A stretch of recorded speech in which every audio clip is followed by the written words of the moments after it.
Well, good morning and welcome to another Wine Steward video. My name is Jim and this is a glass of something bubbly as usual. Yes, I have a passion for sparkling wine, perhaps surpassed only by Sharon's passion for sparkling wine. Sharon, in fact, will really like the sparkling wine we're giving to our Bubbly Club this month. We will describe that in a few minutes, but first of all, let's describe the first of several mnemonic devices that I'll be putting up here to remind me of what to tell you. So this young lady here, albeit beautiful, looks a little lonely, so let's have her be joined by this gentleman here who looks a little too big for her, but it's, of course, these things are meant to remind me to tell you that our very next sit-down tasting and sales event, by the way, yes, you're supposed to go shopping when you come to these things, is on October 30th, the day before Halloween, dealing entirely with Spain, the wines of Spain. Yes, it's been a while since we've covered Spain. We're going to take you all over the place. This is going to be kind of like La Vuelta de España. You know what that is? That's Spain's Tour de France, if you will. The bike race that comes after the Tour de France heads off to Spain and becomes La Vuelta. Whatever. These guys are here to remind me to tell you that Spain is happening as a sit-down event on October 30th. That's a Wednesday evening. And one of the highlights of it, besides the wonderful wines that we will be showing from all over Spain, is at halftime or intermission, you will all be asked to join Eric downstairs. In other words, we'll all get up, stretch a little bit, and head downstairs and enjoy some of the paella that Eric has been providing while we are enjoying the first half of the event. So we'll be smelling it and our mouths will be watering, and then we'll go downstairs and have perhaps albarino or cava or maybe a nice garnacha with Eric's almost world famous paella. How about that? I will also make tortilla española, so that's another nibble. If that's not enough, why don't you order the cheese and meat platter, which this time will consist of Spanish cheese, things like manchego and perhaps mahon, which comes from Mallorca, I believe, the island of Mallorca and the Balearic Islands, and perhaps some chorizo, or did I say that? Anyway, it'll be a Spanish-oriented cheese and charcuterie. I guess you don't say charcuterie when it's Spanish. Meat platter, how about that? Carne. All right, so sign up for that. That's going to allow, let's see, 28 people. So I will put that on the website today. You can go to thewinesteward.com to sign up for Spain. Spain all over your body, Spain all over the mezzanine. It'll be great. Okay, thank you guys. What's our next mnemonic device? Let's put this up in front of you. Let's stay on the topic of events and quickly rattle off what you should be prepared for. If you do enjoy coming to our sit-down events, or if you've never come to one and you're curious, you should be very enticed by the fact that not only are we doing Spain, but shortly thereafter, this subject right here, the subject of Chateauneuf-du-Pape, perhaps the Wine Steward's most popular event that we sometimes have to take to a 3-bottle affair instead of opening just 2 bottles for 28 people. These 14, 15 or so wines that I can't resist uncorking at this Chateauneuf-du-Pape and Rhone event might be represented by not 2 but 3 bottles for like 40 of you. How about that? And I hope we see that many, because this is a subject that is well loved and we only do it once a year. So if you miss out on this one, I'll just give it away. It's on November 10th. Save that date. Chateauneuf-du-Pape is coming. You can't sign up yet. You have to wait till we get the Spain one over with, but I only promote one event at a time. Somewhat overlapping with the promotion of Chateauneuf-du-Pape, however, will be yet another event that will be for only 1 bottle's worth of you. So let's say maybe 13 or 14 of you will be asked to join us for a beautiful Barolo tasting. Barolo is one of the most famous wines of Italy, and certainly the most famous wine of Piemonte, Italy, up in the northwest, and it's made with what grape? What grape is in Barolo? Yes, Barolo is a place. So what is the grape in Barolo? It has to be 100% Nebbiolo. These Nebbiolos are best shown in a big, fat Burgundy glass and smelled and smelled and sniffed, and then finally enjoyed. Well, we are going to be featuring, once again, we did this last year, the beautiful Baroli of Paolo Scavino, and again, only for, let's say, 14 of you, so we want it to be kind of an inner sanctum, a more intimate gathering, all right? Well, there will be moments of silence when all you will hear is less than silent sniffing. And I love that, because this is one of the most sniffy-licious wines in the world, especially from Paolo Scavino. It's a slightly more, I would say, affable style of a wine that can be kind of tight and tannic at release time. These are more generous and easygoing insofar as they are still Barolos. All right, Paolo Scavino, think about that. What's coming later? I'm almost certain that right before Thanksgiving we'll be doing Burgundy again. And this particular Burgundy event, while the last one emphasized white, will emphasize more reds. So Burgundy, imported by Jeff Welburn, and we'll be running that event, I believe, on the Sunday before Thanksgiving. What's coming after that? Yes, these things keep rolling, don't they? Well, we are going to have a big 25th anniversary celebration about 2 weeks before we actually turn 25 years of age. In late December of 1999, this place called the Wine Steward opened up, and you beautiful, faithful wine lovers have kept us alive ever since, and we certainly appreciate that. I wouldn't mind going another decade or so, so let's see if you can sustain us that long. But let's celebrate 25 years, shall we? And do a big walk-around event a la Days of Yore, when we used to do that more often. So tasting stations upstairs and down, and can't wait to do that. What happens next? Well, of course, what do we do every year? Just a little bit before Christmas, we do champagne. So champagne will in fact happen. We will be accessing champagnes from all over the place and perhaps other sparkling wines as well. So anyway, anticipate that. Again, you can't sign up for any of these except for the Spain one in a few minutes because we like to promote one event at a time.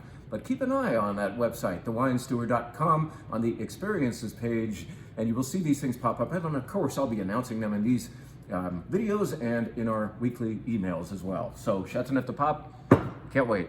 That one was delicious yesterday. That one will be featured. The Vieille Vigne, that means old vines, Vieille Vigne version of Jeunesse. Let's put it in front of you one more time. This will be one of the highlights of that event.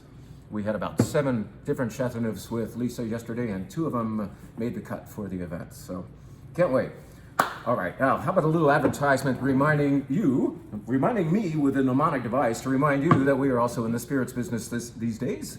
As of about a year and a couple of months ago, we received the ability to sell spirits out the front door. We don't pour them upstairs, but we can sell you beautiful things that we have tasted and approved of, one of which is this. And this is certainly catering to the current trend that, drinks like lots of other things have their trends right now. What is a very, very trendy drink right now is the espresso martini. We see so many people enjoying those, and sometimes you don't want to make it from scratch. You can, in fact, use this straight. Just put it in a shaker, ice, give it a shake, and pour it into your martini glass. Perhaps throw a little coffee bean on top, and you're done.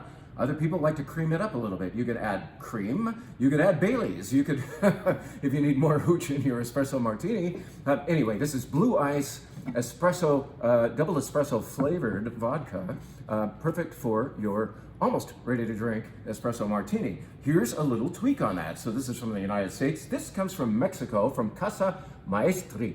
And this is in fact tequila blanco with coffee flavoring. So a little tweak on that. It doesn't taste too much like tequila necessarily. The coffee really runs the show here. This is delicious. It was poured at a recent local wedding, and beloved, it took the place of this. As a matter of fact, the same gentleman who sells us this, and that gentleman went to that wedding and brought this along to be making, you could say, espresso martinis, and I don't know what you would call them when you were using tequila flavored by coffee, but they were delicious. Let's get some more mnemonic devices up here. All right, how about this? This is to announce that we have, this is the champagne I was talking about, and this is a white wine, and here is something that won't fit up there, but let's just talk about that in third place. These 3 wines are among the 14 different wines that we have chosen for October's monthly wine club. And so this is our announcement. This is my mnemonic device, my reminder to self to tell you, beautiful wine club members, and you prospective wine club members, still on the fence, get off that fence on the wine club side of it and join up for our monthly wine clubs, showing you difference, not sameness. When you sign up for somebody else's wine club, you might be getting the same old thing all the time. Well, this is meant to expose you braver souls, to things sometimes you never even heard of. This is the sparkling wine from Drapier. We are throwing the entire Bubbly Club budget for October at 1 bottle. Sometimes you get 2 bottles of sparkling wine, and occasionally you get 1 bottle of real live champagne. From Drapier, here is a Pinot Noir-based wine from the Côte d'Ivoire part of Champagne. So Côte d'Ivoire is this subregion of Champagne that's actually closer to northern Burgundy's subregion of Chablis than it is to Champagne's perhaps slightly more famous places like the Côte de Blanc, where Epernay is. You have here in the Côte d'Ivoire, always an emphasis on Pinot Noir in the sparkling wines, nearly always. That's what they do a little more of down there. It is white, it's not colored up. In fact, we'll be speaking to that again in a minute. How can you use a red grape to make a white wine? But this style here, the Drapier style, is on the not so fruity. Yes, there's delicate fruit like perhaps quince and pear, but there's a bigger emphasis on brioche, maybe pie crusty flavors, biscuits, that kind of thing. It's very comforting flavors going on in this beautiful Brut from Drapier. The Carte d'Or is the nickname for that one. Here is Petit Arvin. This is a white wine that is going to the White Wine Club, which gets 2 bottles of white wine from who knows where every month. This is Petit Arvin, a grape that you have probably never heard of, or maybe you're a geek and you have, but if you have heard of it, you know that it is the white grape of Switzerland. Well, we hardly ever see a wine from Switzerland, and this in fact is not from there, but typically Petit Arvin is grown in the Valais sub-region of Switzerland. It somehow found its way to the Willamette Valley of Oregon. How about that? So this is Petit Arvin, a Swiss grape as grown in Oregon. A feature of Petit Arvin is a thicker skin. It's a white grape with a thicker skin, and what does that do? It gives you a little more mouthfeel. This wine did not need to see a barrel. There's not a stick of wood employed, but because of that thicker skin, you have a nice comforting mouthfeel, and I thought, here is a fall wine. Fall wines to me are white wines that perhaps saw no barrel for enrichment, but they have a different kind of enrichment, like fruit weight. And that kind of fruit weight is very ideal to the slightly bigger foods that we're starting to eat now that the weather's cold. In the middle of the summer, you want very refreshing, zingy things out on the patio, you know, with your salade niçoise, you have a very vibrant Sauv Blanc or Verdejo or dry rosé. But in the fall, you want to enrich a little bit. And this would be great at Thanksgiving dinner or with a pork roast, rotisserie chicken, that kind of thing. Butternut soup, how about that? Petit Arvin. Let's get this right into the front and tell you that there's this young lady who visits, I think it's every Thursday afternoon. All by herself, sits over there at the wine bar. Her name, well, we won't reveal it, but she knows who she is, and if she watches these videos, we know she knows we're talking to you right now because you were enjoying this yesterday. This is not on the wine bar flight, but because this diligent student of wine, you can tell she's thinking hard about everything we're pouring, because she's so diligent and so faithful to our scene. She did the red flight with us, and then since I'm starting to write notes about the Wine Club wines right now, I brought this Bordeaux out for her to try, and she really, really liked it. I really, really liked it originally, and that's why I got into the club, but I was glad to see that she loved it as well. And it just turns out, I had forgotten this, that she's in the Wine Adventure Wine Club, which is actually, those members are receiving a bottle of this month. This is a Bordeaux from the left bank, and so you may safely assume, and you would be correct in your assumption, that it is based on Cabernet. We're about 50% Cabernet here, 30% Merlot, and then there's some Cabernet Franc and Petit Verdot. So there are 4 of the 5 main Bordeaux grapes represented in this beautiful wine, Chateau Senejac. It is very affable. It is dark. I think I said affable twice now in this video, and I won't do that again.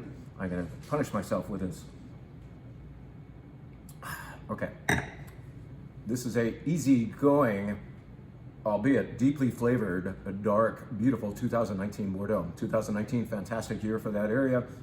And now with about 4 or 5 years of aging, it has settled down a little bit. So it's not tannic, it's mellow, and it is ready for fall and wintertime feasting. Chateau Senejac, a beautiful Bordeaux that our friend over here enjoyed, and you will too. And in fact, she said, oh, I'm getting a bottle of that? Great. And did she just say, I'll pick up that bottle and leave? No, she actually picked up a second bottle. She liked it that much. So that's kind of the idea. You Wine Club members, you like something, you come back and get it. But come back soon because we will run out, as you know. All right, so I've talked about Wine Bar a little bit. I'm not going to show you everything that we're doing. We, of course, as usual, have a beautiful brand new white flight, a brand new red flight, and in the white flight, let's just represent one wine to you. This is another great fall wine, a wine with richness, but again, I don't think any barrel was used here, or if there was barrel used, they were neutral. They were not new wood barrels or new oak barrels. This is Coelho. Coelho is a producer, again, in the Willamette Valley of Oregon, and this is Pinot Noir, but it's a white wine. What's it doing in the white wine flight if it's Pinot Noir? It is called Pinot Noir or Pinot Noir Blanc because as soon as they crushed these grapes, they removed the juice from the skins, and so the skins weren't around to color up that white juice that is within most red grapes. So you have, unusually, but not, these are out there, there's only a few out there, but it's kind of cool to try Pinot Noir Blanc because you are getting, of course, beautiful white wine, fragrant. Smells a little maybe like Chardonnay. It's got a nice body to it because it's that red grape happening here. So Pinot Noir Blanc from Coelho, a very fitting and unusual and cool, geeky. It's not weird, but it's delicious actually. But it's a fun, stimulates conversation and keeps your brain cells active by thinking about a cool white wine. This is at the very end of the white flight this weekend. Coelho Pinot Noir Blanc. Also a nice Thanksgiving wine. I probably said that. I'm digressing too much today. All of my mnemonic devices are spent. Don't forget that Spain event that's coming up and all of our other beautiful events. We are really going to knock it out of the park for the final quarter of this year to celebrate our 25th year, which we're already in. So this is year 25 and let's do it up, shall we? Thank you again for your support, Wine Club members, especially for yours, and come and get your wines, all right? Thank you. Bye-bye.